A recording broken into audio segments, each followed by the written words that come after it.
Hi అండి, welcome back to our channel. ఈరోజు మన వీడియోలో వచ్చేసి ఒక మంచి రెసిపీ మీతో షేర్ చేసుకోబోతున్నాను. చిన్నపిల్లల నుంచి పెద్దవాళ్ళ వరకు ఇష్టపడే ఉన్నారు అంటే అది ఐస్ క్రీమ్ అన్నమాట. ఐస్ క్రీమ్ అనగానే ఎవరు ఇష్టం లేదని చెప్పరు. కానీ ఈ ఐస్ క్రీమ్ మనం ఇంట్లోనే తయారు చేసుకోవచ్చు. ఎలా ఏంటి అనుకున్నా నేరేడు పండ్లతో అయితే ఐస్ క్రీమ్ అయితే చేయబోతున్నాను. నేరేడు పండ్లతో ఐస్ క్రీమ్ అని ఆశ్చర్యపోతున్నారా? టేస్ట్ అయితే చాలా బాగుంది. మీరు కూడా ఒకసారి ట్రై చేయండి కుదిరితే. ఇది డైట్ చేసే వాళ్ళకి కూడా చాలా బాగుంటుంది. అందులో షుగర్ కూడా ఫ్రీ అనమాట. షుగర్ కూడా వాడడం లేదనమాట. నేను ఏ విధంగా చేశానో చూడండి. ఈ తామరపూలు గింజలు తీసుకున్నాను 1 కప్పు. అదేవిధంగా నేరేడు పళ్ళు ఉన్నాయి కదా, ఆ నేరేడు పళ్ళు కూడా 1 కప్పు తీసుకొని గింజలు లేకుండా పక్కన తీసి పెట్టేసుకోవాలి. ఈ విధంగా ఇలా పక్కన తీసి పెట్టేసుకున్న తర్వాత తామరపూలు గింజలు 1 కప్పు తీసుకున్నాం కదా, అదేవిధంగా ఖర్జూర పండ్లు కూడా తీసుకున్నాము. ఈ ఖర్జూర పండ్లు ఏంటంటే గింజలు లేకుండా సపరేట్ చేసుకోవాలన్నమాట. ఇలా సపరేట్ పెట్టుకున్న తర్వాత ఒక బౌల్లో వచ్చేసి 1 కప్పు తీసుకున్నాం కదా, తామరపూల గింజలు వేసుకోవాలి. 2 స్పూన్లు ఓట్స్ కూడా వేసేసుకోవాలి. ఇలా ఓట్స్ చూడండి, అన్నీ హెల్దీనే వేస్తాం మనం. ఇందులో వచ్చేసి మనం గింజలు తీసి పెట్టుకున్నాం కదా ఖర్జూర పండ్లు, ఆ ఖర్జూర పండ్లు వేసేసుకొని పాలు వేసేసుకుంటున్నాము. అంటే నానాలి బాగా, ఒక హాఫ్ అన్ అవర్ నానబెట్టేసుకోవాలి. ఇందులోనే కొద్దిగా జీడిపప్పు, ఒక 5-6 జీడిపప్పులు, 1 గుప్పెడు వచ్చేసి ఎండు ద్రాక్ష వేసుకోవచ్చు. లేదంటే ఎక్కువ ఖర్జూర పండ్లనే వేసుకోవచ్చు. ఇలా నానిపోతుంది అన్నమాట బాగా. చూడండి, జీడిపప్పు, ఎండు ద్రాక్ష, ఖర్జూర పండు, ఓట్స్, తామరపూల గింజలు ఇవన్నీ హెల్తీకి చాలా మంచిదన్నమాట. ఇలా మూత పెట్టేసుకొని ఒక హాఫ్ అన్ అవర్ నానబెట్టేసుకోవాలి.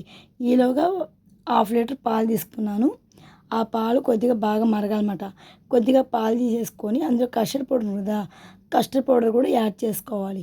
ఇంట్లో కస్టర్డ్ పౌడర్ లేదు అనుకుంటే మొక్కజొన్న పిండి ఉంటుంది కదా, మొక్కజొన్న పిండి అయినా వేసుకోవచ్చు. లేదంటే పాల పొడి ఉంటుంది కదా, పాల పొడి అయినా వేసుకోవచ్చు అనమాట. చూడండి, అంటే ఉండలు లేకుండా ఏం లేకుండా కలిపి పెట్టేసుకోవాలి ఇలా పక్కన.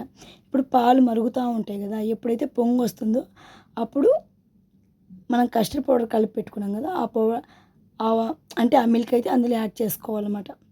చూడండి, ఇలా వేసేసుకున్న తర్వాత కలుపుతూనే ఉండాలి. ఎందుకంటే మధ్యలో అడుగంటుతుంది, ప్లస్ ఏంటంటే ఉండగడుతుంది అనమాట. అలా ఏమీ లేకుండా కలుపుతూనే ఉండాలి. మధ్యలో చల్లారిపోయినంత వరకు అలా కలుపుకుంటూనే ఉండాలన్నమాట. చూడండి, ఈ విధంగా కలుపుకుంటూనే ఉండాలి. చూడండి, చాలా మంచిదన్నమాట ఈ రెసిపీ. పిల్లలకు కూడా చాలా మంచిదన్నమాట. అంటే పిల్లలు తినరు కదా ఎక్కువ నేరేడు పండ్లు, అంటే ఈ విధంగా చేసి పెడితే చాలా హ్యాపీగా తినేస్తారు. చూడండి, చల్లారిపోయింది కదా, పక్కన పెట్టేసుకున్నాం. మనం నానబెట్టేసుకున్నాం కదా, అవన్నీ ఒక మిక్సీ జార్లోకి అయితే తీసేసుకున్నాను. ఓట్స్, తామరపూల గింజలు, ఎండు ద్రాక్ష, ఖర్జూర పండ్లు, జీడిపప్పు అవన్నీ వేసుకున్న తర్వాత నేరేడు పండ్లు ఉన్నాయి కదా, మనం గింజలు తీసిన నేరేడు పండ్లు, ఆ నేరేడు పండ్లు కూడా అందులో యాడ్ చేసేసుకోవాలి. ఇలా యాడ్ చేసుకున్న తర్వాత మనం పాలు, కస్టర్డ్ పౌడర్ని కలిపి పెట్టుకున్నాం కదా, ఈ మిల్క్ కూడా అందులో యాడ్ చేసి మిక్సీ పట్టేసుకోవాలి. చూడండి, మిక్సీ పట్టేసిన తర్వాత ఇలా కలర్ వచ్చేస్తుందన్నమాట.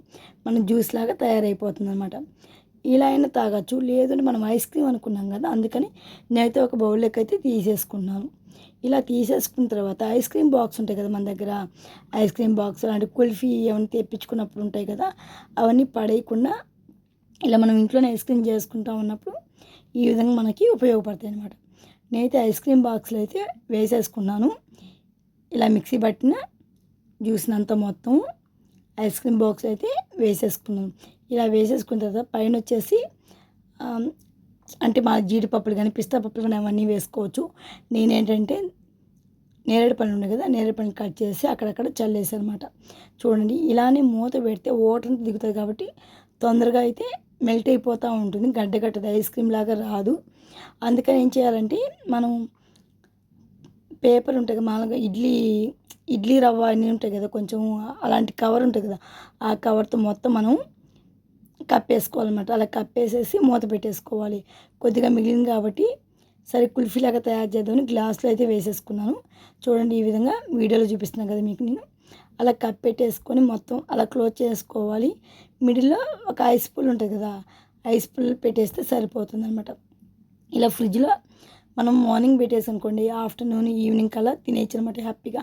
లేదు నైట్ టైంలో పెట్టుకున్నా నైట్ టైంలో చేసుకున్నాం అనుకోండి మార్నింగ్ తినొచ్చు. లేదంటే మార్నింగ్ చేసుకొని నైట్ అనేది తినొచ్చు అనమాట. ఎలా అయినా తినొచ్చు. చూడండి ఫ్రిడ్జ్లో పెట్టేసుకున్నాం అంతా మొత్తం. ఈ ఫ్రిడ్జ్లో తీసి ఐస్ క్రీమ్ చూస్తే నోరు ఊరిపోతుంది అసలు.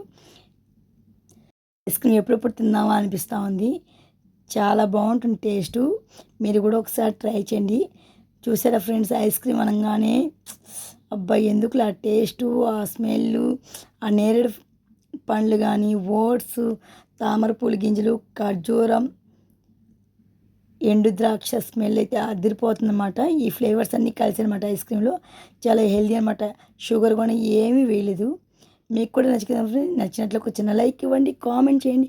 కొత్తగా మన ఛానల్ చూస్తూ ఉంటే కనెక్ట్ అవ్వండి. ఇలాంటి మంచి మంచి రెసిపీస్ మీరు చూడాలి అనుకుంటే మన ఛానల్ మీరు సబ్ చేసుకోవాలి. చూసారా అసలు నేరేడు పండుతో న్యాచురల్ అనమాట. నేరేడు పండుతో న్యాచురల్ ఐస్ క్రీమ్ మనకి రెడీ అయిపోయింది. ఇంకెందుకు ఆలస్యం, స్పూన్ తీసుకున్నామా అలా తింటూ ఉంటే నోట్లోకి అలా వెళ్ళిపోతూ ఉంటుందన్నమాట. అలా అనమాట natural healthy ice cream ready అయిపోయింది. మీరు కూడా ఇంట్లో ఒకసారి ట్రై చేయండి. మీరు కూడా ఈ విధంగా చేశారా? చేసింటే కామెంట్ సెక్షన్లో కామెంట్ చేయండి ఫ్రెండ్స్. ఓకే, పిల్లల కోసం అనేసి నేను ఐస్ క్రీమ్ ఈ విధంగా చేసి పెట్టేశాను. అంటే కుల్ఫీ మోడల్లో ఒకటి చేశాను అనమాట. ఎలా ఉందా ఏంటని చాలా టేస్టీగా ఉంది అసలు. మీరు కూడా తప్పకుండా ట్రై చేసి కామెంట్ సెక్షన్లో కామెంట్ చేయండి మీకు ఎలా కుదిరిందో అసలు. ఎందుకులే ఐస్ క్రీమ్ అనగానే అసలు నోరు ఊరిపోతుంది అనమాట. అసలు సమ్మర్లో నేను ఎన్ని ఐస్ క్రీమ్ చేశానంటే అన్ని ఐస్ క్రీమ్ చేశాను. Okay friends, bye. Next video కలుద్దాం. Thank you for watching.